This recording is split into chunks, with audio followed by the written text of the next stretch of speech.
One day, my phone accidentally rang out loud in Mrs. Agatha's class. When I checked, it was my mom. I became afraid because my mom never called me during class. I had a blind and crippled mother. Leaving her alone daily was bad enough. I tried to excuse myself to answer the call, but Mrs. Agatha wasn't having it. Is your mother stupid to not know that you'll be in class now? Does being blind and crippled make a person senseless? If you answer that call, I'll make sure you get expelled. Ma'am, it's important. My mom would never call during school hours if it wasn't. Please, ma'am, I beg of you to let me answer it. She stood up and began walking toward me. Before I could process anything, she slapped me harshly. I screamed and held the affected face in my hand. How dare you talk back to me? Who do you think you are to try arguing with me? She took my phone from me and smashed it on the floor, even going as far as using her foot to stomp on it. I couldn't stop crying as I returned to my seat. When I got home that day, I received news that my mom had been hospitalized. Apparently, she fell from the top of the stairs and was taken to the hospital by our neighbor. My college was known for being one of the best and having students being in high places. However, Mrs. Agatha, the head professor, ruled the school with an iron fist. Hi, my name's Lily, and I'm 29 years old. In my college days, I belonged in a group of fellow classmates. We were just 5, Maxwell, Annie, Sasha, Jason, and myself. We weren't the best students, but we weren't bothered. Don't get me wrong.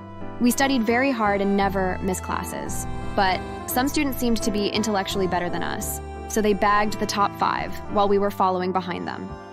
We were good students. We never broke the school rules and always ensured to be good to each other and the other students. Unfortunately, Mrs. Agatha seemed to have a huge problem with us. I mean, she was also a menace to other students, but ours was worse. It seemed as though she held a special hatred for us. If we'd offended her at any point, her actions might have been justified, but we never did. No one dated to offend Mrs. Agatha. She was just plain evil. We were all gathered in the lecture hall one day for a major class. It was a rainy day, but the sound of the students conversing covered the sound of the rain by half. We were all talking and having fun while waiting for Mrs. Agatha to speak. That is, until Sasha stumbled in, drenched to the bone. She had been held back by the rain while returning from her part-time job and had barely made it to class on time. Sasha was an orphan, and she didn't have nice, extended families. Hence, she did everything all by herself. The teachers at school knew about all of her part-time jobs. She was also a scholarship student, and that helped her out a lot. Dr. Evans, our professor who also knew about Sasha, gestured for her to take a seat and catch up on the lecture later. But Mrs. Agatha, who was auditing the class that day, was having none of it. The orphan has no right to sit down yet. Sasha stood there, shivering from the cold and anger. She hated when people addressed her as an orphan in a mocking way. How dare you come to class like this? Do you not care about the standards here? Sasha was still trembling. She tried to explain herself, but she couldn't. Her voice was shaky. Leave this room immediately. You're disrupting the class. We all sat in stunned silence as Sasha hurried out of the room. It was a moment of collective discomfort, watching our friend being treated that way. As if that wasn't enough, the next day, Mrs. Agatha took her anger out on us all in the group. In front of the crowd watching, she reprimanded us, making it clear that we were all guilty by association. We had failed to maintain the standards, and were collectively scolded, our morale further bruised. Another time, during a debate competition that we had prepared for weeks, Mrs. Agatha was one of the judges. Our group had put in countless hours of work, rehearsing and refining our arguments.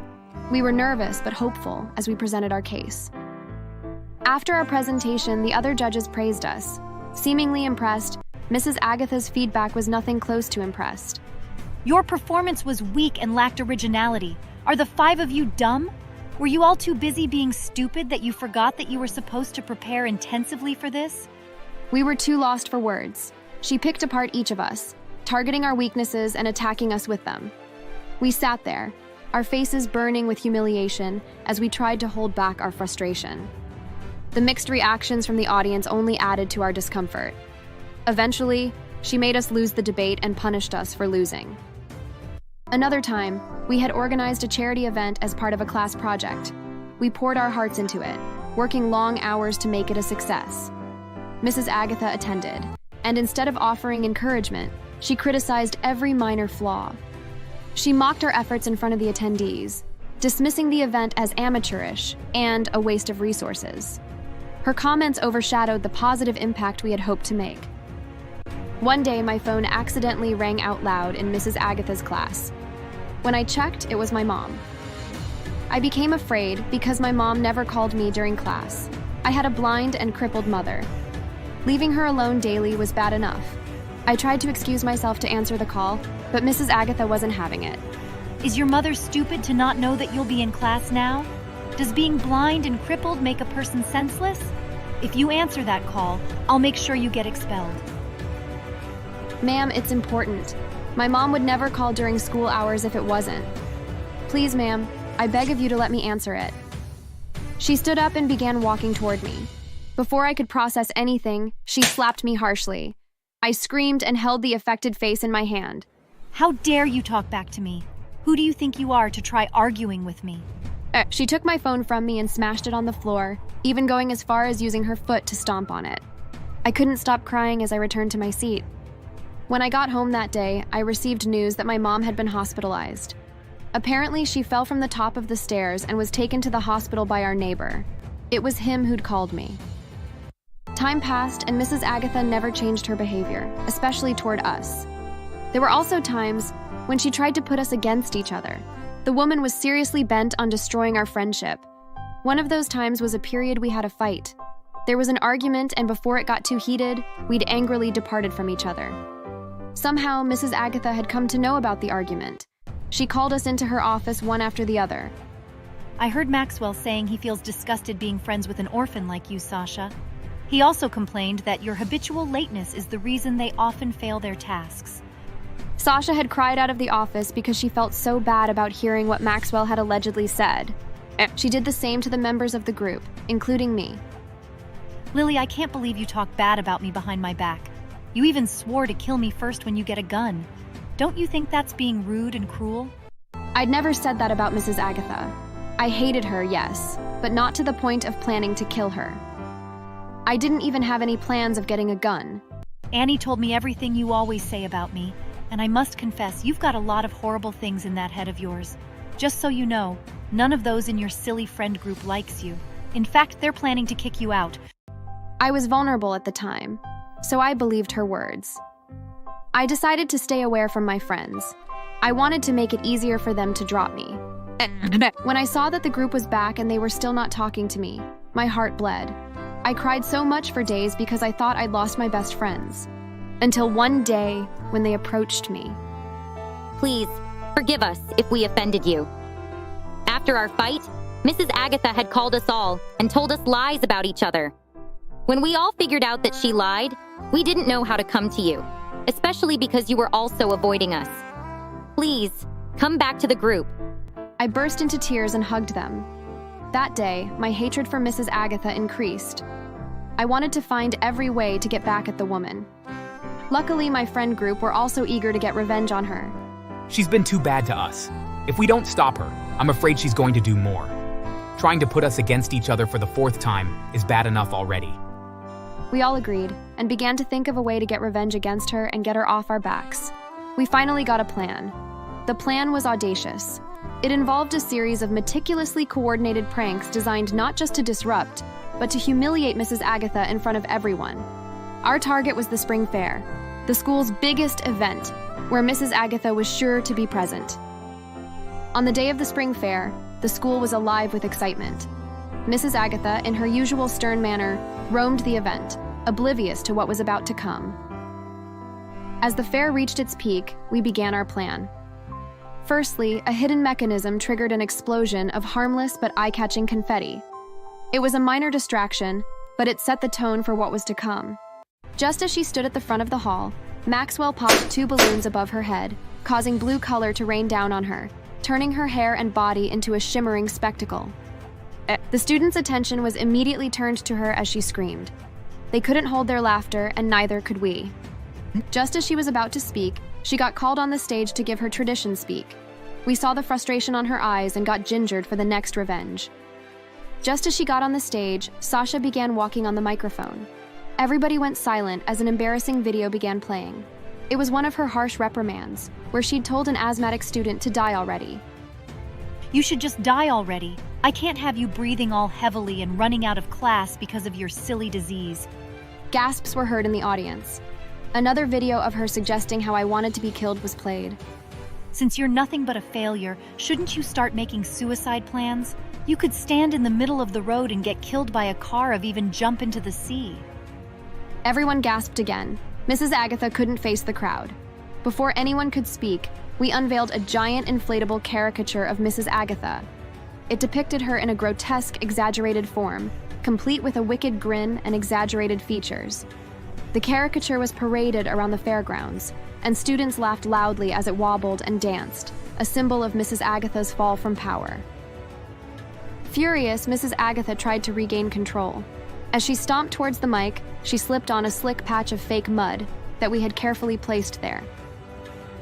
The fall was dramatic, and Agatha's pride was left in tatters as she lay sprawled on the ground, covered in the fake mud and surrounded by the loud and unending laughter of the crowd. The school board, having witnessed the full extent of our revolt and Mrs. Agatha's disgrace, had no choice but to take action. An immediate investigation was launched, revealing a pattern of abuse and misconduct that left no doubt about Mrs. Agatha's unfitness for her role. She was swiftly removed from her position, her reputation irrevocably damaged. We also heard that she was divorced by her husband, who took a large portion of her money, leaving her broke. On top of that, she had to pay child support. Her children eventually abandoned her after enduring years of mistreatment. In the end, she was left all alone with no family by her side. She fled the state because people mocked her whenever they saw her. She moved to a different city in search of work, but it was difficult because her videos were online, and she couldn't find employment. Eventually, she found a job at a care home, taking care of the elderly. She lived in a tiny house with 3 cats, struggling to survive on the little she earned. Thanks for watching. Make sure to subscribe and leave a comment down below saying I subscribed, and we will try our best to reply to your comment. Have you ever had to deal with a sibling's jealousy? If you haven't, then you're the luckiest. My name's Chloe, and I'm the youngest of my parents' 3 kids. My elder brother Josh is 7 years older than me, and Kelly, my elder sister, is 5 years older. My parents often joked about my birth being unplanned. According to them, they hadn't planned on having another child after Josh and Kelly. My mom also wasn't aware that she was pregnant until 3 months later. Even though they were shocked, they prepared well for my birth. Josh was so excited when he saw me for the first time. But Kelly wasn't. She had hatred dancing in her eyes. My parents said I was stunning as a child. I had curly hair and a beautiful face that attracted everyone to me. But Kelly hated that. She hated how I came and took all the attention from her. She refused to hold me. She wouldn't stay in the same room as someone holding me. She began to withdraw from everyone and would hide in her room for long hours. Our parents noticed it and tried to speak to her, but Kelly lied to them that she was scared of holding me. She told them she didn't want to harm me by going close to me. My parents thought she was cute and simply encouraged her to get rid of her fear and hold me as much as she wanted. No. Even though Kelly didn't want to do it, she couldn't refuse our parents. When she held me for the first time, I burst out crying. No. Not because I was scared, but because Kelly pinched me. She wasn't the best big sister. As we grew, she showed even more of her hatred. I was growing to be even more beautiful, and Kelly hated it. Whenever we had visitors, they would often compliment me for being beautiful. Sometimes Kelly would butt in and shamelessly demand for them to compliment her too. Of course they would, but she still wasn't satisfied. She hated that they didn't say it first to her. I was afraid of Kelly. I didn't like to be alone with her because she never failed to seize an opportunity to harm me. Whenever Josh or our parents weren't home, I would hurry to my room and hide myself in there. If I was lucky enough to get to my room before Kelly showed up, I would escape her fists. But if I wasn't, I would have to deal with getting punished. Despite that, I never hated Kelly. I loved my sister because I thought she was ethereal. Kelly was very tall and beautiful. She was just insecure about my beauty and developed an unnecessary hatred for me because of that. When I resumed high school, Kelly was already in her senior year. Usually, younger siblings would feel happy and safe to have their older siblings as seniors in school. My case was the opposite. I was always alert. I dreaded crossing paths with Kelly. Whenever luck wasn't on my side and I did, she would pull me by my hair, push me to the floor and laugh at me, or pour milk or water on me. Everyone at school knew that Kelly didn't like me. They pitied me because they couldn't imagine being bullied by their own sisters. One day, I'd returned home later than usual because the teacher had asked us to stay back for an important announcement. It turned out to be project work, and I had to wait until I was given my partner before I could leave the school. When I got home, I met Kelly sitting on the couch. I greeted her and attempted to walk to my room because I was tired, but she stopped me. Have you now become so bold that you stick around with boys at school and return home at your own time? You think you're going to escape doing whatever you want because of that stupid pretty face of yours? Firstly, I was confused at the sudden accusation. Boys at school never even looked at me. They were all scared of associating with someone hated by her sister. So, why would she think I was with them? Secondly, how did my pretty face come in? I'm sorry, Kelly, but you're wrong. I was held back by the teacher because we have a new project. I certainly don't think I can get away with anything because of my beauty. I would never do that if it were possible. Kelly flared up and I immediately regretted my words. How dare you talk back to me? Do you think you're grown now? You think you're better than me because you're prettier? I'll show you who the elder is between us. Before I could react, Kelly slapped me on my back, which caused me to fall to the floor, rubbing my back in pain. Kelly didn't let me recover from that before she began punching me. My pleas and screams didn't seem to affect her. She punched me until she was tired. Afterward, she left me in the living room to cry my eyes out. I didn't leave that spot. I was there until my parents returned home, and they were utterly shocked to see me in that condition, with fresh wounds all over my body. I explained what Kelly had done to them, and they immediately called for her. She returned home late and lied about having a project. Mom, Dad, Chloe has a boyfriend and spends time after school with him. I quickly denied it. I told my parents what kept me at school and also asked them to call the school for confirmation. And when they did, it was confirmed that I was truly held back by my teacher. My parents were livid. Kelly was asked to apologize to me, which she did immediately, looking at the floor in shame. My parents quickly treated my wounds, fed me, and put me to bed. As for Kelly, her allowance was cut and she was grounded for a month. Well, as you might have guessed, that only increased her hatred for me. 2 weeks after the flogging incident, she pulled me into the school toilet and had her friends beat me up there. I came out limping, my whole body hurting. Of course, I couldn't report her to the school authorities. I didn't want her to be suspended. I was scared of what she would do to me if that happened. When my parents and friends asked why I was limping, I lied to them that I fell down the school staircase. Luckily, they believed me. Josh would protect me, but he had college to deal with. The few times he was home, I felt safe and comfortable. When he wasn't and my parents were out, Kelly got her chance. Well, time passed, and I finally got into college. I was in my second year when Kelly graduated. I didn't attend her graduation because she'd specifically asked me not to. It was a week before the graduation, and we were having dinner when she announced that she didn't want me there. It's my graduation. I can't afford to allow anyone to steal my attention from me. Some people are heavy attention seekers, and Chloe happens to be one. Of course, my parents were offended by her remarks, but I managed to get them to let it go. I agreed to not attend her graduation and be at home that day. Unfortunately for me, I woke up about an hour after they left and met the kitchen door locked. I was surprised because we never locked the door. I was hungry, but seeing the door locked, I knew I couldn't cook. I decided to order food, but I couldn't find my phone anywhere. I searched until I gave up on searching and decided to wait until they returned. They didn't come home until very late in the night. I got to know that Kelly took my phone because apparently she thought it was hers. She also accidentally locked the kitchen door, according to her. I ignored her apology, which had a mocking tone under it, and simply ordered food for myself. I went to bed afterward. 1 year after that happened, I met my ex-boyfriend, Jaden. ex-boyfriend because Kelly took him from me barely a week after I introduced him to my family. She'd complimented him nonstop until I had to stop her because I felt uncomfortable. And 1 week later, Jaden had stopped picking up my calls. The day I went to his house to check up on him, I met my sister there, in a situation that told me something had happened. I was so heartbroken.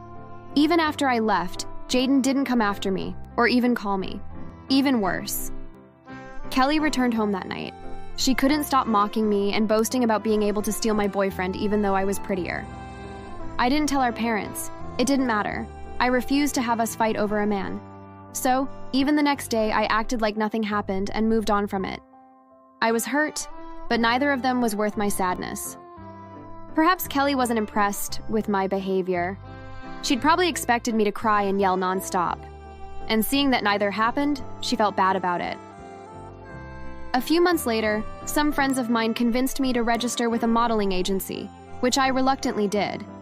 That same agency was the one Kelly had been rejected before. One day, I received a call from the agency asking me to come in person. I was excited and spoke loudly, which caused Kelly to eavesdrop on my conversation, and that's how she found out I had been contacted by a modeling agency. I was shocked when Kelly came into my room the next day with 2 glasses of wine and proposed friendship between us. I'm sorry for being unfair to you all these years. I've been a bad big sister and I apologize. Let's start afresh, okay? Forgive me for everything, Chloe. I was so touched because it was what I'd wanted all along. I loved her and only wished for us to be like real sisters. I quickly pulled her into a hug, sobbing happily. That night, we both talked over the wine before she left my room. I'd only slept for 2 hours when a sharp pain in my abdomen forced me awake. I screamed out in pain, quickly waking up. My parents were forced to run into my room when they heard my continuous screams. By then, I was already coughing out blood. I was rushed to the hospital and it was discovered that I got poisoned. Treatment was immediate and luckily, I was saved. I was unconscious for a week, and when I finally woke up, I waited for another week to be fine before demanding for my parents' and siblings' presence. I also called the cops. I knew who poisoned me, and I didn't waste any time pointing to her. Kelly was shocked and tried to deny, but a slap from me instantly shut her up. She was shocked because I'd never shown her any reaction like that. I told everyone all she'd been doing to me. My parents and Josh were shocked to their bones when they heard about what she did with Jaden. The cops came right on time and she was arrested. She couldn't deny it. The glass of wine was found, and after investigation, it was proven that she indeed poisoned me. My parents were completely disappointed. They refused to see her.